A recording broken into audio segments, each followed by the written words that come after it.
This is one of those rare moments in geopolitics where the world steps back, not because the conflict is over, but because it has reached a point where escalation itself becomes too dangerous to continue. According to verified reporting from Al Jazeera and multiple international outlets, the United States and Iran have agreed to a temporary 2-week ceasefire, just hours before a major military escalation was expected. Donald Trump announced the decision after intense diplomatic pressure and last-minute negotiations, with one critical condition at the center of the agreement: the reopening of the Strait of Hormuz. Now understand what this really means. This is not peace. This is a pause, a calculated pause designed to prevent immediate catastrophe while both sides reassess their positions. Because just hours before this announcement, the situation was on the brink of a major escalation. Trump had issued clear warnings that if Iran did not reopen the Strait of Hormuz, the United States would move forward with strikes targeting key Iranian infrastructure, including power plants and bridges. These were not symbolic threats. They were operational signals. And then, within less than 2 hours before that deadline, everything changed. The strikes were suspended, the rhetoric shifted, and suddenly, what seemed like an inevitable escalation turned into a fragile ceasefire. According to reports, this agreement was heavily influenced by diplomatic efforts led by Pakistan, which stepped in at a critical moment to push both sides toward de-escalation. But here's the key point that needs to be understood clearly. This ceasefire is conditional. It is not based on trust. It is based on leverage. Iran has agreed to allow safe transit through the Strait of Hormuz, a waterway that carries nearly 20% of the world's oil supply. And in return, the United States has agreed to halt its planned military strikes, for now. Now pause and think about the significance of that exchange. The Strait of Hormuz is not just a geographic location. It is one of the most critical arteries of the global economy. When it is disrupted, oil prices surge, markets panic, and supply chains begin to fracture. Over the past weeks, that is exactly what has been happening. Tankers were stranded, shipments delayed, and global energy markets pushed into uncertainty. So when this ceasefire was announced, the immediate reaction was not just political, it was economic. Markets responded almost instantly. Oil prices dropped, stock markets rose, and for a brief moment there was a sense of relief. But that relief comes with a warning. Because this is not a resolution. It is a temporary stabilization of a much deeper conflict. Now let's break down what each side is claiming. Because in modern warfare, narrative is as important as reality. Donald Trump described the ceasefire as a total victory, suggesting that U.S. objectives had already been achieved and that Iran had effectively conceded under pressure. On the other side, Iranian officials are presenting a completely different narrative. They argue that the United States was forced to step back from escalation and accept Iran's conditions, including recognition of its role in controlling the strait. So who is right? The answer is both, and neither.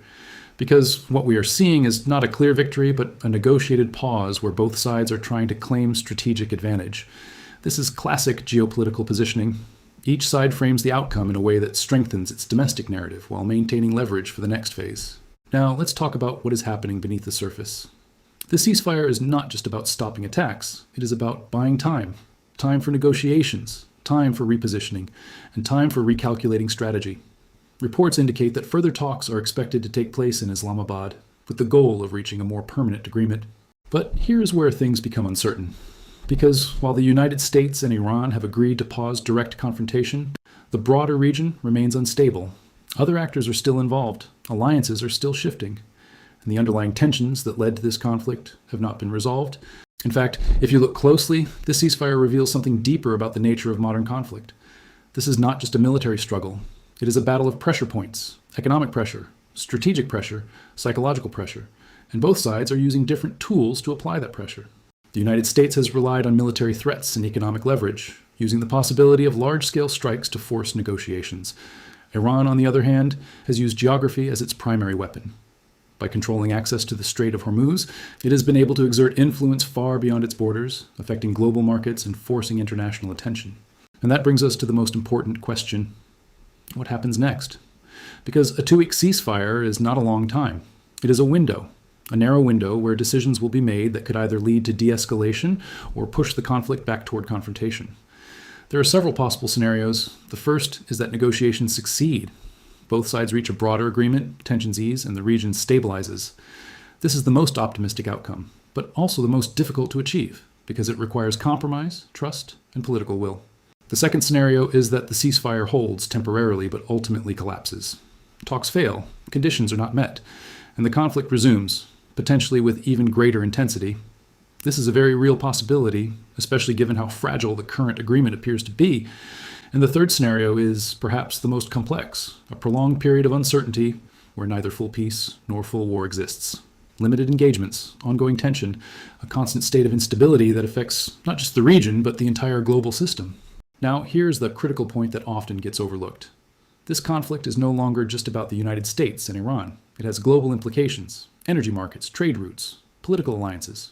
Everything is connected. When something like the Strait of Hormuz is disrupted, the effects are felt everywhere, from Asia to Europe to North America. That is why this ceasefire matters. Not because it ends the conflict, but because it prevents immediate escalation. It buys time for the global system to stabilize, even if only temporarily. But time alone does not solve underlying problems. And that is where the real challenge lies. Because the issues driving this conflict, strategic rivalry, regional influence, economic pressure, are still very much in place. Now let's talk about perception, because in modern geopolitics, perception can shape reality. The announcement of the ceasefire has already influenced how markets behave, how governments respond, and how the public interprets the situation. It creates a sense of control, even if that control is temporary. But perception can also be misleading. A ceasefire can give the impression that the situation is improving, when in reality, it may simply be pausing before the next phase.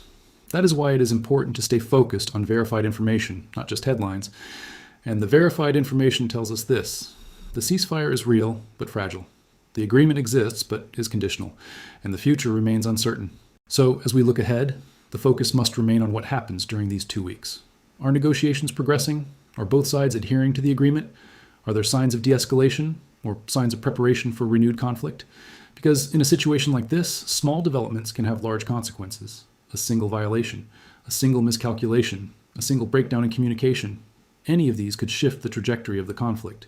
And that is the reality of where things stand right now. Not at the end of a war, but at a critical pause within it. A moment where the path forward is still being shaped, and where the decisions made in the coming days could define what happens next. So the question is no longer whether the conflict will continue. The question is how it will continue, and whether this pause becomes the beginning of de-escalation or simply the calm before the next phase.